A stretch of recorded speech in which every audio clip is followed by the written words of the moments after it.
Un bon match nul chez le leader, mais 4 matchs consécutifs sans victoire malgré tout. Le SAS Football à 9 journées du terme de son championnat de N2 est 10e. On va prendre des nouvelles de cette équipe avec Nicolas Delpech. Bonjour Nicolas. Bonjour. Alors content j'imagine d'avoir ramené un bon point de chez le leader.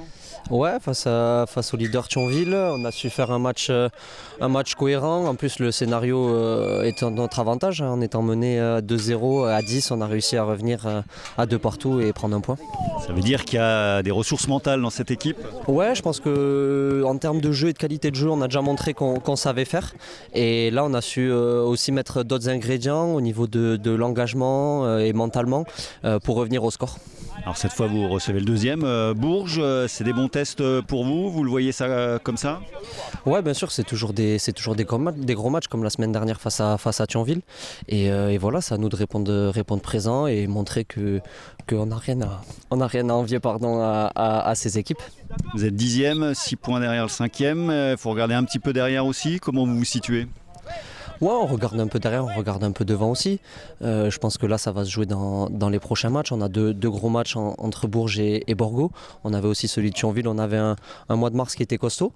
Et voilà, je pense ça va se dicter sur les 2-3 prochains matchs. Et après, nous, on a toujours cette ambition de regarder en haut. On a montré qu'on était capable de rivaliser avec les grosses équipes.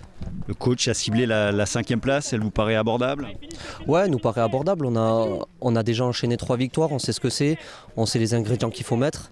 Et voilà, on va essayer d'engager tout ça dès ce week-end, dès samedi soir à la Colombière.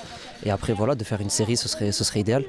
On va parler de vous un petit peu, on entend cet accent chantant du sud-ouest. Comment ça se passe Nicolas pour vous? Vous êtes arrivé, il y a eu une blessure, depuis vous avez trouvé votre place au milieu de terrain? Ouais, alors je suis arrivé déjà tardivement en fin de mois d'août, un match à Dieppe et une blessure qui est venue m'embêter jusqu'à la mi-octobre. Et voilà, depuis je m'épanouis au niveau de la ville, au niveau du groupe, le coach aussi, du projet de jeu. Donc non, je me plais vraiment dans la cité des images. Au point de vouloir reconduire l'année prochaine, on sait que vous êtes ambitieux, vous aimeriez aller voir un petit peu au-dessus? Ouais, j'ai un profil un peu atypique, j'ai pas fait de centre de formation, je suis arrivé un peu sur le tard, donc bien sûr j'ai envie de tout croquer, de voir au-dessus. Après on sait qu'ici on a un cadre quand même qui est idéal, sur des projets de N2 ambitieux, on sait qu'Épinal c'est idéal, tout est mis pour nous pour performer. Donc on va finir la saison tranquillement, on verra comment ça se passe pour la suite, mais moi je me plais ici, ouais. Merci Nicolas, bon entraînement, bon match. Merci. On va aller voir le coach Nicolas Rabuel. Bonjour Nicolas. Bonjour.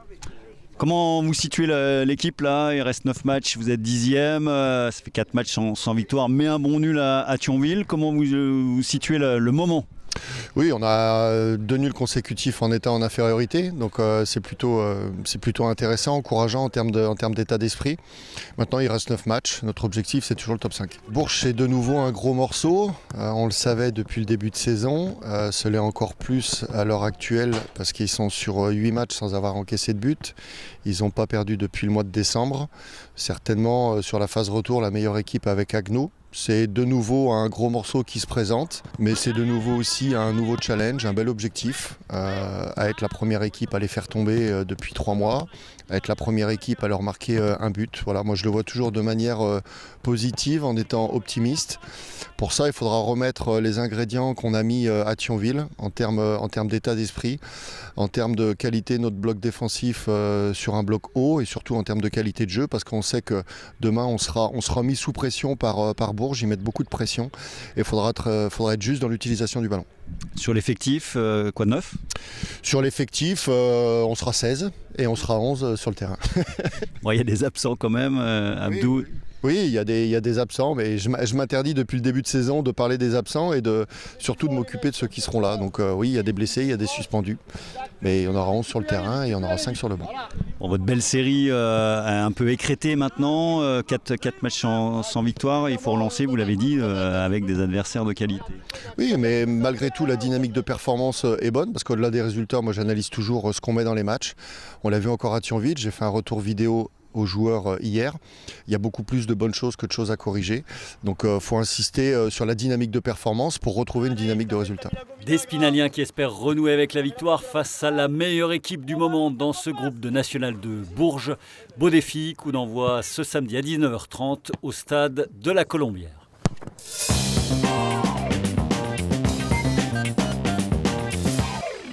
Dans le reste de l'actualité sportive, du volleyball avec l'épilogue de la saison régulière de Ligue AF pour des Louves de Saint-Dié dans la tourmente après les révélations par le syndicat ProSmatch de signalements par des joueuses de l'effectif actuel et passé de propos sexistes à caractère vexatoire voire sexuel de la part de l'entraîneur Emmanuel Dumortier. Le club a décidé de suspendre son coach, mathématiquement maintenu quel que soit le résultat de l'appel de ce mercredi devant le CNOSF et avant de disputer peut-être les play-ins. Les Louves de Saint-Dié vont s'attaquer à une montagne pour cette dernière levée, le leader Mulhouse qui ne s'est incliné qu'une fois cette saison. Match programmé comme l'ensemble des autres rencontres à 16h au Palais Omnisport Joseph Claudel. En National 2, les Milan de l'EGVB joueront dimanche chez la réserve d'Amiens.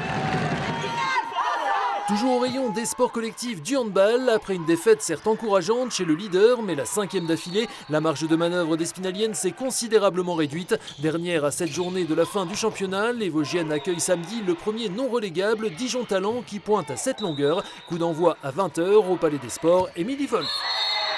Enfin au rayon des courses nature, direction Mirecourt ce dimanche pour une nouvelle édition du Trail des Luthiers et des foulées mircursiennes. 2 principaux formats au programme, un 14 km avec départ à 9h30 et un 8 km à 9h45, toujours depuis le cours Stanislas, suivi à partir de 11h des courses scolaires et des familles.